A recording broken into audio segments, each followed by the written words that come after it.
Hi everyone, in this video I'm going to show you how I made these really cute Shamrock glitter iron-on earrings.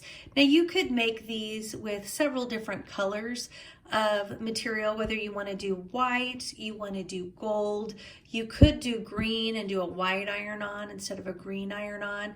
You could do a fun like black and white stripe.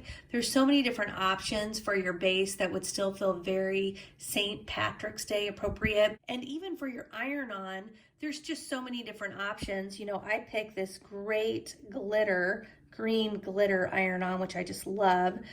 And applied that. You could do a green holographic, you could do just a matte green. It's really just whatever, you know, fits your taste. Now, I did choose to do a genuine leather, so you can see that from the back of mine. It's not felt or knit. This is actually a genuine leather. You can really make these with either, and my video will kind of walk through that today. So regardless of what colors you're doing or what type of material you choose, just stay tuned and I'll show you how to put these together. Okay, so the first thing we need to do is we just need to get our teardrop image file onto our mat. So over on this left bar, I'm going to click on the images icon. And just to easily find my earring files that I've uploaded, I'm going to go to the upper right hand corner and click on this filter button. And I'm going to filter by uploaded because what I'm using today is a file that I've uploaded. And then I'll just click off of this to make that menu go away. And then I can just scroll through the images that I've uploaded and find the Shamrock file that I'm working with today. So once I find it, I select it and insert this image. Now this is something that is part of a bundle. I'll link to it below, but if you've been watching my videos, I've already done one of these earrings, and today I'm going to do the iron-on version of this earring, and still hoping to do a couple other options related to this earring, or this earring bundle. So the first thing I need to do, this is on my mat and it comes in really big. I don't know if you can see here, but this shows that this earring came in at almost 12 inches high. So the first thing I want to do is just highlight the height up here and input the height that I'm desiring, which is 2 inches. So I'm just putting a 2 in this H field, and that gets this down to a 2-inch height. Now I'm going to be working with my white leather. This is a genuine leather today. It's a really pretty white leather, white on the back. And then I'm also using some glitter iron-on, some green, bright green, really cute green iron-on. So I'm going to do a white leather earring with a green glitter Shamrock iron-on. So just to keep myself clear, I am going to go ahead and go into this earring, and I want to change it to white because that's the color of my leather. That's just going to help me keep it straight. I would hate to stick my green glitter iron-on paper or material through and be cutting the earring instead. So just try to keep the colors right whenever I can.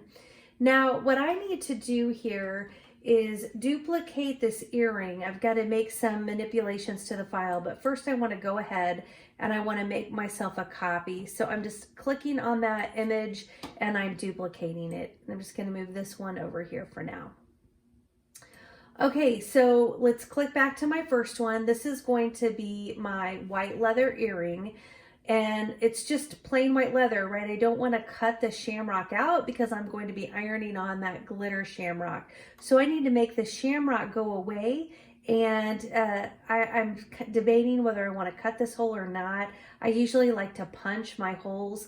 I haven't used this leather before. I might just go ahead and leave the hole and see how it works. I can always punch on top of it if it doesn't cut out. So I'm gonna highlight this one, and then in the lower right hand corner on this layers menu, over on the bottom right corner, there's a button called contour. And I'm gonna click on the contour button, and this is where I can hide things related to this earring. And so I'm gonna click on the shamrock and hide it. Now if I wanted to hide the hole, this is where I could hide the hole as well. I think maybe I'm gonna leave the hole on this one. That's probably one of the biggest questions I get asked is, why do you always hide your holes? And I do it because it's so easy to punch holes. And a lot of times when you have these little holes, they just don't cut out so great. And then you spend a lot of time fussing with the pieces that didn't cut. And so for me, if you have a good punch, leather punch, it's easy just to punch the hole. But I'm gonna leave this one, and now you'll see that the shamrock is hidden. And so now that I have it exactly how I want it, I'm gonna go ahead and click on it, and I'm just gonna duplicate that. Over on the upper right-hand corner, I click that duplicate button. And now I have both of my teardrops. But now I need to get my shamrock. So I'm gonna come over and click on this other one that I had duplicated. And then I'm gonna go to the lower right-hand corner and click on this contour button. And then now the only thing I want out of the shape is the shamrock. So I'm gonna hide the teardrop, and I'm gonna hide the hole. And what that leaves me here is my shamrock. I am gonna go ahead and color this green, because remember, this is going to be my green iron-on color. And because this started out as the exact same size of teardrop, the shamrock will fit perfectly. I'd be able to see that if I could send it to the front. So I'm right clicking on it and clicking send to front. That's only so I could see it, can drag it over and see it on top of this. And you can see it just fits perfectly. When I get that cut and I iron it on, it'll look really nice on top of that earring. So I do need to go ahead and make another one of those. So I'm gonna duplicate and move it over here. Now, the thing about shapes is when you're doing earrings, a lot of times it's nice if your each side is a little different if you have a non-symmetrical shape. And so what I want to do, if you notice this leaf is facing to the right, on this one over here, I'm going to go ahead and highlight it or select it by left clicking on it, and then I'm going to come up to the top to this flip menu, and I'm going to click on that, and it will give me two options to either flip it horizontal or flip it vertical. I want to flip it horizontal, so I can just click on that. And now you can see how that little shamrock stem points off to the left. And it just is nice. It's not that big of a deal, but it's just kind of a nice touch to your earrings. If you do flip them, it just gives it a nice look as they dangle in your ears. And that's it. This is a super, super easy earring to do. You do at this point want to look at the back. Since I'm doing genuine leather, I am not going to put anything on the back side, but if you had a faux leather that you were working with and it was kind of a felt or a knit and you didn't really like the look of it, you could go ahead and come up to your earring and click on it and duplicate it. And you could make two more over here, and that would cut two more earrings. And then you could glue these to the back of these, and that way you'd have this nice white finish look on the front and the back. I am not going to do that today because I've got this great genuine leather. All right, so let's go ahead and click on Make It because we're ready to cut our materials. So we'll want to look at our mat, and we see on our white mat, we've got the two white teardrops. I always say anytime you're putting your material face down, which we do with our leather, you should always mirror it. It's kind of doesn't do anything here because these are asymmetrical shapes, but it's a good habit. And then we come here to our green one, and we're working with iron-on, and anytime you're doing iron-on, you also put it down face down, and that means you mirror it. These are really good habits just to get into. And then you're ready to go. So we're going to click, and that's kind of strange to me that these are so far apart. I've never seen that. I'm just going to scooch them closer. I'm left clicking it and moving it a little closer. It's got to be because of the contour and that it was in that shape. It's leaving that shape around it, but we want to go ahead and cut that. All right, we can click on the continue button. Okay, we can go ahead and click on continue. I had to pause for just a minute because I was on my Maker up here on the right, and my Cricut Explorer is the one I actually have plugged in right now. So I switched that over to the Explorer, and the next step that it's going to ask me to do is to set my material. So for my white material, I'm using a genuine leather, so I can just select that material right here from that menu. It's given us a couple of notes here we'll look at here in just a second. Star wheels need to be moved to the right.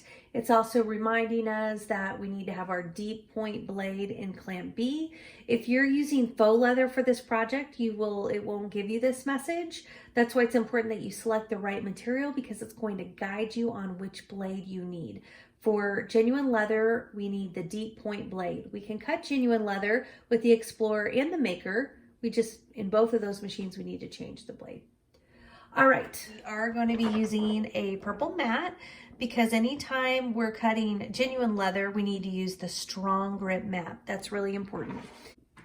So let's go ahead and get our material on our mat. Since I'm going to be using my Explorer today, I like to use my plastic and just line it up about 3 inches down. And that way I don't need to pre-cut my material, and the sticky leather does not, or the leather does not get on the sticky mat, other than the part where I'm actually cutting. Now, if you're using a Maker, you can't really do that because the Maker brings in the entire mat, and so this plastic will get all, unless it's perfectly aligned, it's all messy. So if I were using my Maker, I'd be sticking parchment paper on here. But since I'm using my Explorer, I can just stick that plastic there. That's just a preference. It's something I do. I like it because, see, all this leather here is not stuck to anything. This is just the plastic. I did use my brayer to make sure that that leather is just nice and pressed onto my green, or onto my purple strong grip mat, so that as I cut, it won't be lifting.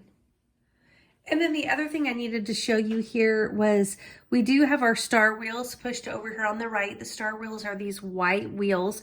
They're normally evenly spread across the bar. They do that to really hold down your papers and cardstocks nice and tight. But when you are putting thicker materials through, these will leave lines through your leather. They do not look good. And so you just want to scooch those all the way over to the right. The other thing that we need to do is we need to switch our blade. So this right now is our fine tip blade, which we can use for faux leather and cork sheets, but I just need to pop open this B latch and pull that out. This is super easy to change your blades. I've got my black housing unit that holds my deep cut blade. I just need to drop that into my B latch, and then I close my B latch. It's just super, super easy to change your blade between the strong grip and the deep cut blade. All right, so we're ready to go. All we need to do now is put our leather into our machine and get it loaded up to go. Now, this leather that I'm using today is not a Cricut branded leather. I'll link to that below. There's a lot of great leathers that I use from different shops, and I've kind of found some shops that I like the best. I've not used this white one before, and so I do need to look. The great thing about leathers is they're nice and thick, but I do need to make sure that it actually cuts through, and I need to make sure of that before I unload my mat from my machine, because I can send it through for another cut if I need to, but once I unload it, getting it matched up exactly will be something that will be a real challenge. So that's something we'll look at here in just a minute after it finishes running through its cuts. So to do that, I don't know if you can see, it's flashing to remove it. I am not doing that yet. I'm lifting to see if it cut. And what I can see is I have a beautiful cut. And so because of that, I can go ahead and unload it. I'm not going to need to try to run it through again to cut it. And it looks to me like this leather cut beautifully. I think I see a little spot at the top right there. Do you see that where it's a little caught? That's fine. I'll just do a little clip right there. Looks like it's something on the back side that's caught up. That's pretty normal. But other than that, I think I have a really nice cut here with these white teardrops. Okay, so it's time to cut our glitter, iron-on glitter. So we need to change our material. You can see on the mat over here that the green mat is now up, but it's set for genuine leather. So now we need to go ahead and set it to our glitter iron-on. And we're ready to go. Now, when you put glitter iron onto your mat, you want to make sure that the dull side is facing up and the shiny side is facing down. That's really important.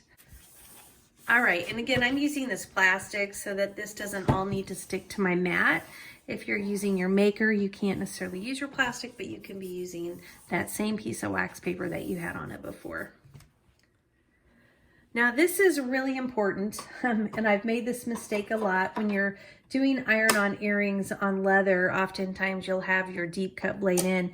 You need to change it back to your fine point blade before you put your iron-on cut in. If you don't, it will just pick up and kind of mess up your iron-on cutout. So make sure you get your blade switched. If you do have your deep cut blade in, make sure you have it switched out to your fine tip blade before you go ahead and insert your mat and start your cut.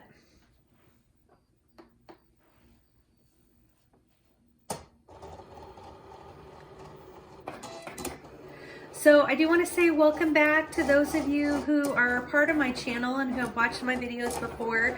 I so appreciate that you continue to join me as we continue to make earrings together. Those of you who just found me, welcome. I'm so glad you found my channel. If you think you would like to watch more DIY type of projects, be sure to tap subscribe. And if you are finding anything helpful today, I would just love it if you would take just a second and tap that like button. Now what I'm doing here is I want to just cut my shamrocks off of my roll, right? A lot of times when you're doing iron-on, it's just hardly anything. It's this tiny little piece. So I like to go ahead and just get it off of my roll. It's just a lot easier to work with when you're not working with a big piece or a big roll of material. And I like it because then I can put it right here on my mat and I can use my weeder, my Cricut weeder tool, and I just poke right in the corner and I lift to get off the excess vinyl that we're not going to use. And what that does is it just leaves me with my two shamrocks on my transfer, on my iron-on transfer. Okay, so I'm ready to iron on my shamrocks. I pulled up my Cricut Heat Guide. I just type in Cricut Heat Guide in Google, and this is the top option for Easy Press. And today I'm using my Easy Press 2, so I'm gonna click on that. And I am heat transferring. The material is an iron-on. I'm using iron-on designs, pattern iron-on. I'm not finding glitter iron-on. Let's see. Sports flex, pattern, holographic sparkle, glitter, there we go. Glitter iron-on, and our base material is a leather. So let's see here. We are gonna go ahead and just pick faux leather and pressing the mat because I am using my Easy Press mat is what I'll use today as I put it on. And let's see what it tells me. So this is telling me for this material, we need to go at about 270 for 20 seconds. So while it's heating up, I'm gonna go ahead and get everything ready over here. I like to take the Easy Press and put it onto my Easy Press mat just to warm it up. I don't do it for a long time, maybe 5-6 seconds. And then I put it back onto its cradle, and that's just giving some warmth here to my mat. And then I'm putting one of my leather earrings here, and I want to just heat it for just a few seconds before I actually put the iron-on transfer on. So 3-4 seconds is all we're talking about here. Then I do need to, I never did cut I've got my shamrocks here. I need to cut them out. That's my leather scissors. Now, when you're cutting these, another question I get a lot is, how do you make sure you can't see kind of the pressure from the kind of the heat transfer paper? Well, one thing that I like to do is really cut the heat transfer paper, the backing. I like to cut that really close to the heat transfer. I think it makes a really big difference. I think everything looks better. Some people will cut like a big square around it, and when I do that, a lot of times I feel like you can see the square. But if you tend to kind of cut closely around your shape, I think you'll be, or I should say I am, happier with my results that I have. Okay, so I've got my Shamrock cut. We've warmed this up. I think that just helps it stay placed really nicely. And then I can just put that Shamrock right onto my earring. And I'm looking just to see if that's where I want it. I think it is. It looks even to me. Do I want it to go a little more that way? Then I put this piece of parchment paper on top of it. I don't ever like my heat press to touch directly onto my leather. And usually my transfer sheet doesn't cover the whole piece of leather. So then what you have is the heat press is touching this, but in some areas where this doesn't exist, it's touching the leather. So that's why I throw down a piece of parchment paper on top of it. Now, while that's going, you can see the timer's moving. You do have to push the Cricut button when you put it down to start the timer. But while that's happening, I can sit here and cut my other one so that I'll be ready for it. I'm gonna let this just go for a few more seconds. I did set this on the setting that I use for my genuine leather or for faux leather, and I usually like to do 30 seconds when I'm doing genuine leather. Okay, so let's take a look at it. Here we've got it. It's pretty hot. Be careful. In fact, maybe I'll let that one just cool off for just a second. It's hot and you can burn your fingers trying to do the peel. Stick the parchment paper. Remember, we just gave this about 6 seconds just to get a little bit warmed up for us.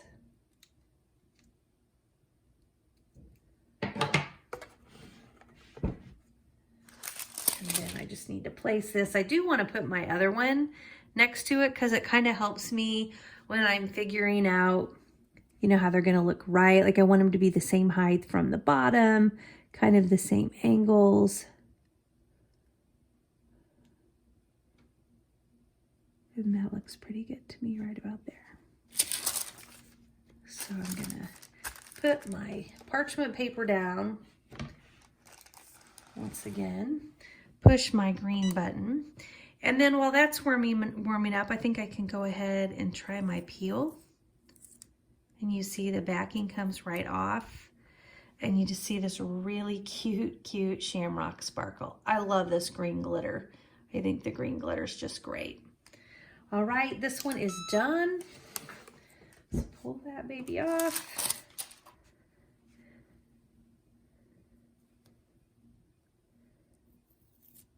And there's our second one.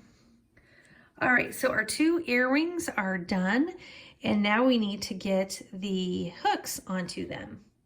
Okay, today I'm going to use the wire ball hooks. I just love these because they're super easy.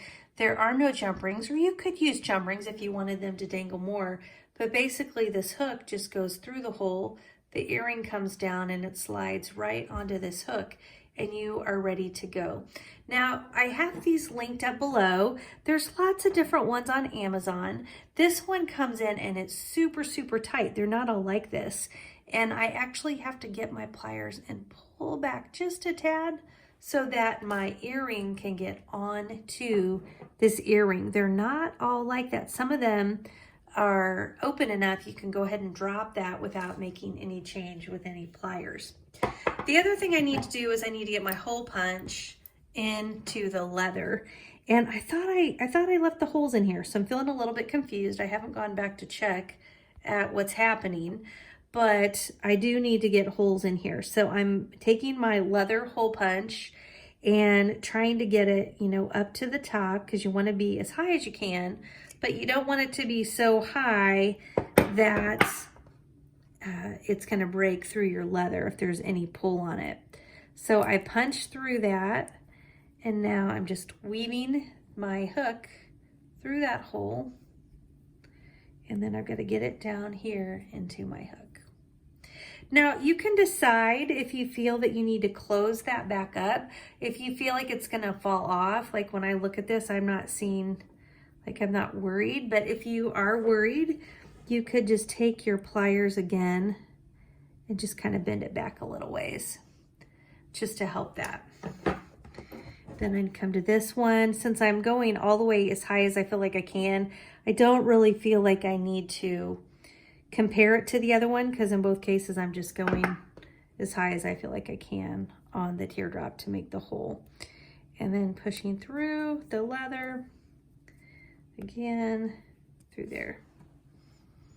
I do like to take just a minute to look at the edges and any flyaways whenever I'm using genuine leather. And I actually do this on a lot of my faux leather projects as well. This is a product that I like to use. I can't pronounce it, but I will link to it below. It is something that you can find on Amazon. And when I use this, I use it right out of the bottle. I don't even pour it into something. I just use, when I'm doing it, a lot of people use their finger. I just use a toothpick. It's probably hard to tell. This is one of those like cocktail toothpicks. I guess I could link to these below too. I bought these on Amazon. I use the same one over and over. I don't go through these very much. I actually got them for some other DIY projects, but they work out perfect for this. So I just dip it in and then work my way around the edge of the leather. And it's kind of nice. You can see there's kind of that ridge, and I just run the toothpick where that ridge is all the way around. And it just really helps with those flyaways. It smooths those edges.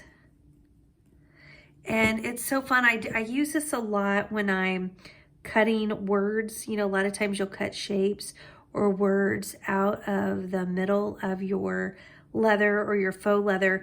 And sometimes it's hard to see those shapes or the letters because you have so much flyaway activity happening. And so by just using some of this all around your edges wherever you're not wanting to see all of that flyaway, it just really gives kind of a nice cleaner edge to your project. And it's something that just doesn't take long. Like I can work my way around an earring in just a little bit over a minute. So you're adding a couple of minutes onto your project time, but you're just creating really more finished off, smooth look to your project. So these Shamrock earrings, I think, just turned out super cute. And I do think it's one of the most easy projects that you can make because you're just cutting a simple teardrop and then you're adding a simple iron-on cutout that you're applying with heat to your leather. In this case, I did a glitter, which I think is super cute and fun for St. Patrick's Day. So hope you found the video helpful. Again, if you did, I'd love it if you take just a second and tap that like button just to let me know. Thanks so much, everyone.